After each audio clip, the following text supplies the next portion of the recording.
Naserian hoye! Naserian hoye!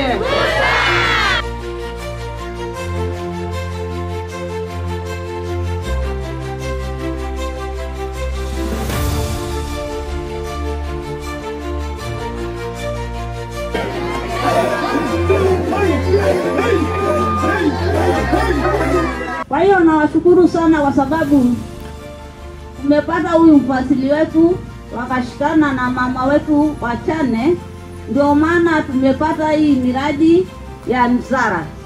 In my view, this is not a Hendrik project.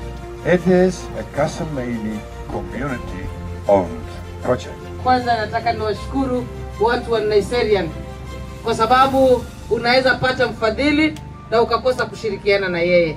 Lakini watu wetu wa Naserian muliweza kushirikiana na ndugu Hendrik na mkakubali kuweza kufanya ukulima. Na leo hii tunajivunia kama wana Naserian. Si tuko na raha? Mradi unaendelea au uendelee? Ni mzuri si mzuri? Mimi nataka nimshukuru ndugu Hendrik kwa sababu tumeshirikiana na yeye kwa projects nyingi. Tumefanya project na yeye ya kutengeneza shule pale Kasemeni.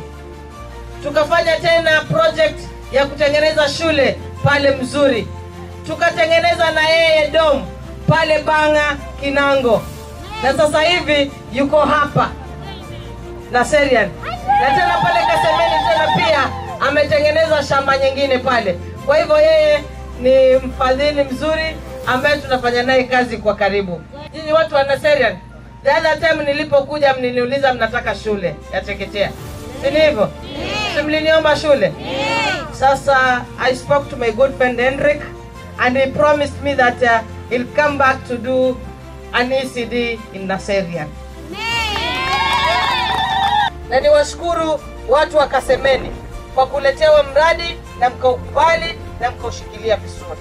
Sasa mambo haya yanafanyika kwa sababu ya gavana yetu sote, gavana Chani. Kasemeni ngala. Niko kazi yaendelee na maendeleo. Tunashukuru sana kwa sababu miradi kama hii inabadilisha maisha yetu. Lakini leo tumekuja hapa na tukaona kwamba kumbe inawezekana tuwe na mboga zetu. Kwa hivyo mchunge huu mradi tafadhali.